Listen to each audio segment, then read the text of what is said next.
Olá pessoal, eu me chamo Atos Cavalini, eu sou mestrando em Ciência de Dados pela UFES e faço pesquisas na área de desinformação em saúde, e é sobre isso que a gente vai falar nesse vídeo.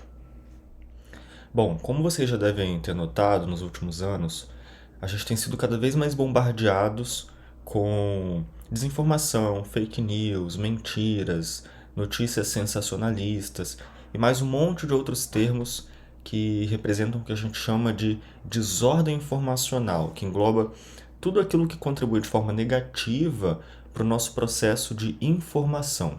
Especialmente nas últimas décadas, com a ascensão da tecnologia, o processo de se informar tem migrado de uma lógica que a gente conhecia como comunicação em massa, que é a transmissão da informação para um grande número de pessoas, geralmente realizado por veículos de comunicação em massa, como TV, jornais, revistas, para uma lógica que a gente conhece como comunicação em rede, que é a troca de informações entre indivíduos ou grupos, muitas vezes auxiliadas por dispositivos como celulares e computadores conectados à internet. E essa lógica da comunicação em rede acabou contribuindo para esse processo de aumento da desinformação, né? Isso porque ela promoveu um maior acesso à produção e compartilhamento de conteúdo, promoveu uma velocidade muito significativa na propagação da informação, né, especialmente com essa coisa da viralização na internet, e tudo isso sem passar por um controle ou uma verificação editorial, que é o que geralmente acontece com grandes veículos de comunicação.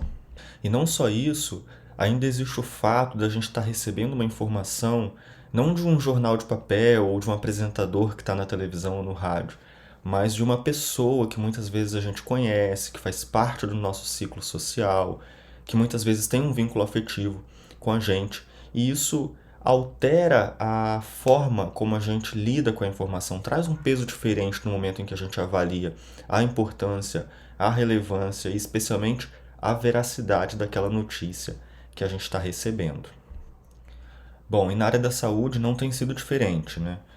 Muitas informações sobre saúde, sobre vacina, sobre ciência, vêm sendo compartilhadas nas redes sociais, contribuindo com o processo de desinformação e causando uma série de impactos, prejuízos que a gente consegue acompanhar no dia a dia, né?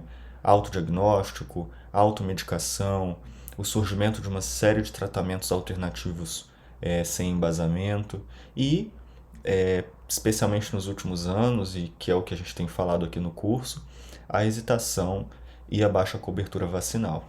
O próprio acontecimento da pandemia da Covid-19, lá em 2020, contribuiu de certa forma para essa situação, né?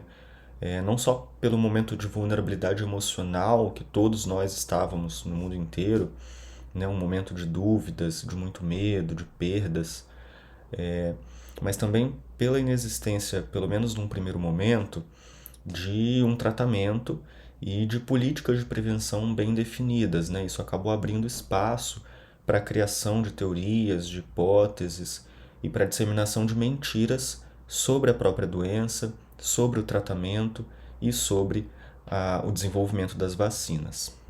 Só a caráter de contextualização, né?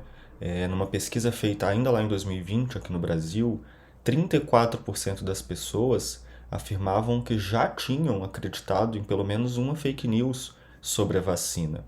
E 20% já afirmava que não ia se vacinar quando a vacina estivesse disponível. E isso cresceu com o passar do tempo, a ponto da desinformação se tornar tão crítica, tão forte, que se criaram grupos de uma comunidade dedicados exclusivamente ao compartilhamento de desinformação sobre vacina, né? É a comunidade anti-vacina, eles atingem centenas de milhares de pessoas todos os dias com uma série de desinformações, mentiras, teorias da conspiração que contribuem para a hesitação vacinal, né? Eles são formados por páginas e grupos em redes sociais como Facebook, Instagram, Telegram, com milhares de participantes e promovem até mesmo eventos presenciais para falar sobre isso. Bom, mas para a gente entender melhor como que a desinformação impacta na nossa opinião sobre saúde, sobre vacinação, é importante a gente entender como ela funciona, né? A desinformação hoje é baseada em três pilares principais. O primeiro é a desinformação propriamente dita, que por definição é uma informação falsa que é criada e compartilhada com o objetivo de causar dano a alguém ou alguma instituição. O segundo é a informação incorreta, ela também é conhecida como informação errada e inadvertida, que é uma informação também falsa, mas que não está sendo compartilhada com esse objetivo de causar dano ou prejuízo. E o terceiro pilar é a má informação, que é uma informação verídica, mas que colocada fora de contexto, de forma sensacionalista ou amplificada, com essa intenção de causar dano ou prejuízo. O que a gente vê, de maneira geral, é a circulação, o uso dessas três ferramentas de maneira conjunta, né, complementar, a fim de se criar um ambiente hostil em termos de informação que causam um alto impacto nas pessoas alcançadas pela desinformação. Um impacto tão grande que, mesmo no contato com a informação real, ainda se cria dúvidas, questionamentos e acaba se confiando mais nas mentiras do que nas verdades. E assim que a gente chegou em 2021, num quadro assustador, onde 30 milhões de brasileiros não se vacinaram contra a Covid-19, mesmo com tudo que estava acontecendo, mesmo com os esforços do Ministério da Saúde, né?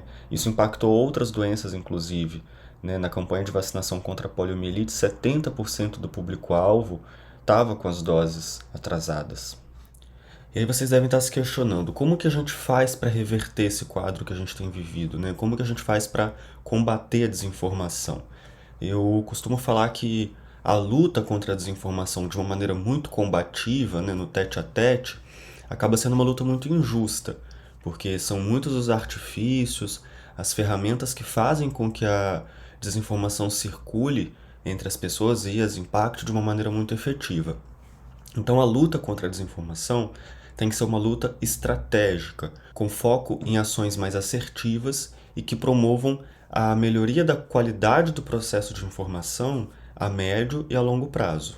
Então, além do, claro, monitoramento constante da desinformação e principalmente das comunidades e dos atores que promovem essa desinformação de uma maneira organizada, né, gerenciado ou financiado por alguém, é muito importante que a gente trabalhe na conscientização e no que a gente chama de educação midiática.